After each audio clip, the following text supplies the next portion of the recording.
ជួយគ្រប់គ្រងទៅ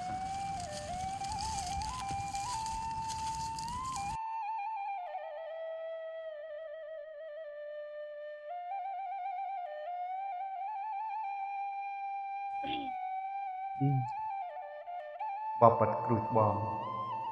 ហេតុអីទ្រង់មកខ្ទង់កណ្ដាលព្រៃតែមួយអង្គឯងទូលព្រះបង្គំសូមក្រាបថ្វាយបង្គំ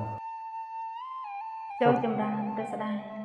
អង្គគ្រូបងជាម្ចាស់ដល់ចម្រើនទ្រង់មានរីកបំណងអ្វីដែរទ្រង់ព្រះស្ដេចដល់ចម្រើនយើងក៏យាងព្រិចដំណើរមកដល់មហាគិរីដ៏សែនធំនេះឃើញថាសូរយន្តកាន់តែជ្រាលជ្រៅណាស់ទៅហើយម្យ៉ាងទៀតនៅយើងហាក់ដូចជាអស់នៅកម្លាំងកាយពលនៅក្នុងព្រះកាយាជាខ្លាំងយើងក៏ផ្ទុំនៅទីនេះទៅហើយក៏លឺសម្រាប់យើងក៏គិតថាស្មានជាសត្វតូចសត្វធំទាំងឡាយមិននឹកស្មានថាអង្គព្រះស្ដេចសោះចុះព្រះស្ដេចថាចូលទៅណាដែរព្រះរាទូអង្គគ្រូច្បងជាម្ចាស់ដល់ចម្រើនទូលព្រះបង្គំត្រាច់ចោលគ្រប់ទិសគ្រប់ទីទូទាំងចក្រវាឡនេះគឺដើម្បីប្រោះព្រំជួយមនុស្សសត្វទូទាំងលោកីឲ្យចាកផុតទុក្ខអស់ភ័យព្រោះថាយុគ9នេះគឺមនុស្សនឹងជួបទុក្ខភ័យច្រើនអនាគតគណនាបានសូមអង្គគ្រូច្បងជាម្ចាស់ទ្រង់ប្រោះព្រំប្រសិទ្ធប្រទានពរដល់ទូលព្រះបង្គំឲ្យសម្រេចព្រះរាជកិច្ចគ្រប់បំណងផងកាប់ទូលសូមឲ្យព្រះស្ដេចដែលជាសិស្សប្អូននៃខ្ញុំម្ចាស់សូមឲ្យទ្រង់ចូលចម្រើន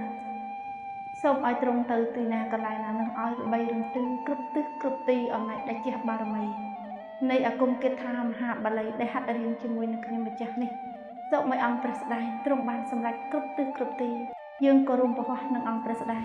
ជួយមនុស្សសត្វទាំងឡាយទៅពងឲ្យចាក់ផុតអំពីសេចក្តីទុក្ខនៅក្នុងយុគ9នេះសូមឲ្យទោះបារមីដែលទ្រង់មានរិទ្ធមានអំណាចទ្រង់មានដៃជះពុំក្រងថែរក្សាខ្ញុំម្ចាស់នឹងព្រះស្ដេចព្រមទាំងរាជប្រជាទូទាំងចក្រវាឡនេះឲ្យសុខហើយចម្រើនផងសាសូមបានពោលជាទឹករបស់អង្គគ្រូច្បងដែលបានប្រទានដល់ទូលព្រះបង្គំព្រះស្ដេចនេះសូមឲ្យក្លាយជាពោធិ៍ហើយទូលព្រះបង្គំក៏សូមចាយរំលែក